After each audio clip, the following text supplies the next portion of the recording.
Assalamualaikum dan salam Malaysia Madani. Bersama saya Fazril Hisham Afandi dalam Berita Pagi Sarawak edisi Rabu 3 Mei. Projek Jambatan Marudi yang merentasi Batang Baram dahulunya projek sakit tetapi kini pembinaannya 2% lebih awal daripada jadual. Timbalan Premier Dato' Amar Douglas Ugah Embas berkata pembinaan ini dilaksanakan selepas kerajaan memutuskan untuk menamatkan kontraktor asal dan melantik kontraktor penyelamat. Bercakap kepada pemberita selepas melawat tapak projek itu di Marudi, beliau berkata kontraktor pekerjaan Piasau Konkrit Sendirian Berhad telah memberikan komitmennya untuk projek bernilai RM116.5 juta itu disiapkan dalam tempoh 2 tahun selepas Oktober 2022 apabila ia mengambil alih pembinaan. Beliau yang juga Menteri Pembangunan Infrastruktur dan Pelabuhan yakin syarikat itu akan berjaya menyiapkannya berdasarkan jentera dan pekerja yang mereka ada di tapak Jambatan Marudi. Jambatan Marudi yang ditunggu-tunggu oleh penduduk daerah Marudi dan sekitarnya itu bakal mempunyai satu laluan 2 lorong sepanjang 650 meter yang dijangka siap pada Oktober 2025. Sementara itu, Dato' Ahmad Douglas yang ditemani timbalan menterinya, Dato' Majang Renggi dan Ahli Dewan Undangan Negeri Marudi merangkap timbalan Menteri Perumahan, Kesihatan Awam dan Kerajaan Tempatan 1, Dato' Dr. Penguang, menasihati kontraktor supaya memanfaatkan sepenuhnya cuaca panas dan kering semasa dalam kerja-kerja mereka. Semua agensi terlibat serta 7 pemilik tanah di Kuala Baram Miri kini bersiap sedia menghadapi sebarang kemungkinan bencana khasnya melibatkan kebakaran hutan. Timbalan Premier merangkap pengerusi Jawatan Kuasa Pengurusan Bencana Negeri JPBN, Dato' Amar Douglas Ugah Embas berkata ia dapat dicapai menerusi perbincangan bersama bagi mencari kaedah penyelesaian kes kebakaran hutan yang sering berlaku ketika musim kemarau. Saya berpuas hati dengan persiapan yang telah dibuat oleh Jawatan Kuasa Pengurusan Bencana Bahagian Miri yang diketuai oleh Presiden dengan Yang Berhormat Datuk Seri Kim Chin. Mereka telah bermasyurat lebih awal 20 bulan April untuk menentukan bahawa setiap agensi sama-sama siap siaga untuk menghadapi musim kemarau ini. Beliau berkata demikian pada sidang media selepas mempengerusikan mesyuarat bagi persediaan kemarau dan titik panas di Miri.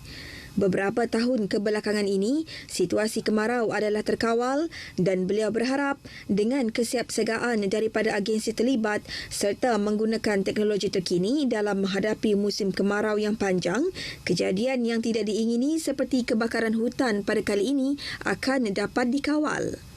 Mengambil contoh teknologi drone bukan hanya diterbangkan untuk mengenal pasti kawasan terjejas kebakaran tetapi juga berupaya untuk memberi amaran kepada sesiapa yang tidak bertanggungjawab membakar kawasan hutan.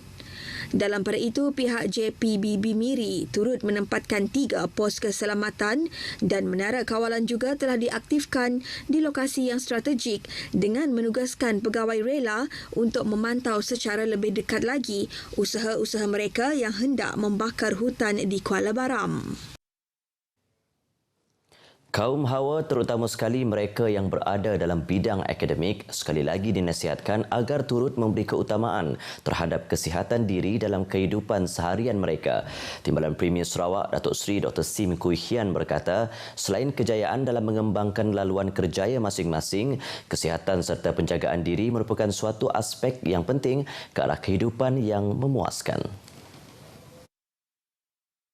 Beliau berkata demikian pada pelancaran buku bertajuk Women Practicing Resilience, Self-Care and Wellbeing in Academia, hasil terbitan 3 wanita ahli akademik iaitu Profesor Dr. Ida Fatimawati Adi Badio Zaman, Dr. Vun Mung Ling dan Kiran Dip Sandu di Kuching. Datuk Seri Dr. Sim berharap buku yang merangkumi konsep penyembuhan diri dan kesihatan itu akan memberi impak besar terhadap wanita berkerjaya dalam menjalani kehidupan yang lebih seimbang. Buku tersebut berkongsi kisah perjuangan dan kejayaan 21 wanita daripada 9 negara berbeza yang berkecimpung dalam bidang akademik. Setiap mereka telah berkongsi mengenai pengalaman dalam mengurangkan serta mengatasi pelbagai halangan sebagai sebahagian daripada trajektori akademik selain menyediakan strategi yang praktikal untuk mengekalkan penjagaan diri dan kesejahteraan.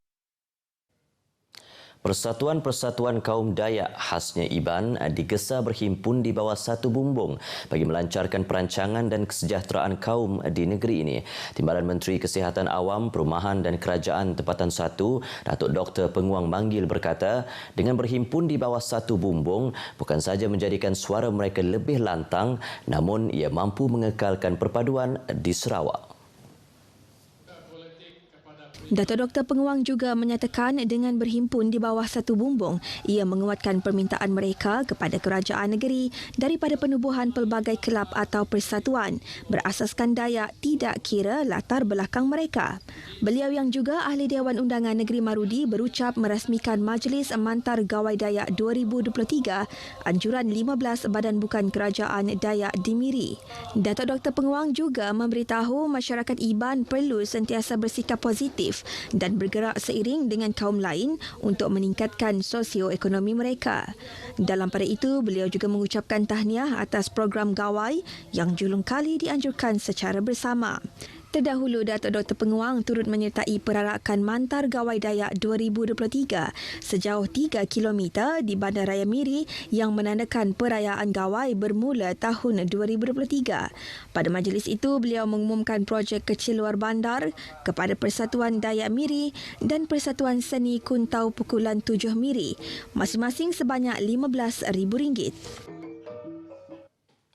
Kerajaan Sarawak telah mengambil langkah proaktif dalam memenuhi keperluan industri perkayuan dengan memastikan bekalan bahan mentah yang mampan dan boleh diperbaharui.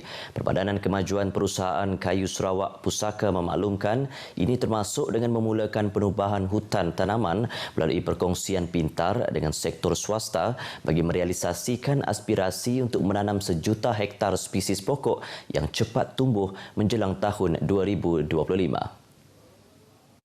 Dalam kenyataan media, Pusaka mendedahkan setakat ini sejumlah 50 pemilik lesen peladangan hutan LPF yang aktif dengan keluasan kasar kira-kira 2.89 juta hektar di Sarawak, membabitkan penanaman yang meliputi 566,083 hektar setakat Disember 2022.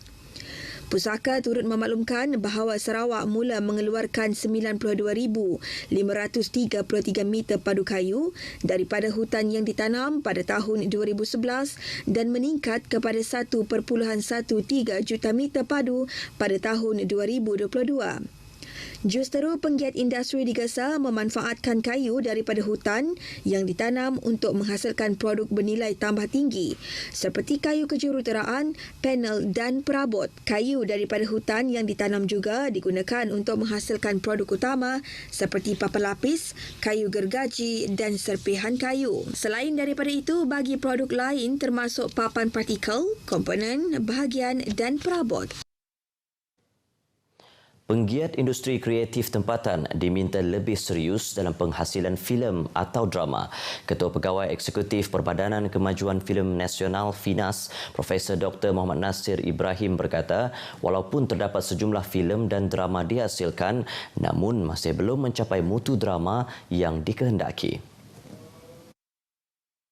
Ia boleh dicapai dengan melakukan kajian dan mendalami keperluan sebenar industri filem bagi memastikan setiap filem yang diterbitkan mencapai mutu yang dikehendaki penonton. Untuk produser-produser di Sarawak, mereka kena buat persiapan yang rapi, kena buat kajian tentang kekuatan dan keunikan filem yang mereka nak hasilkan. Profesor Dr. Nasir menjelaskan perkara itu kepada RTM selepas program Bual Bicara secara langsung Kupakupi di Muzium Budaya Borneo.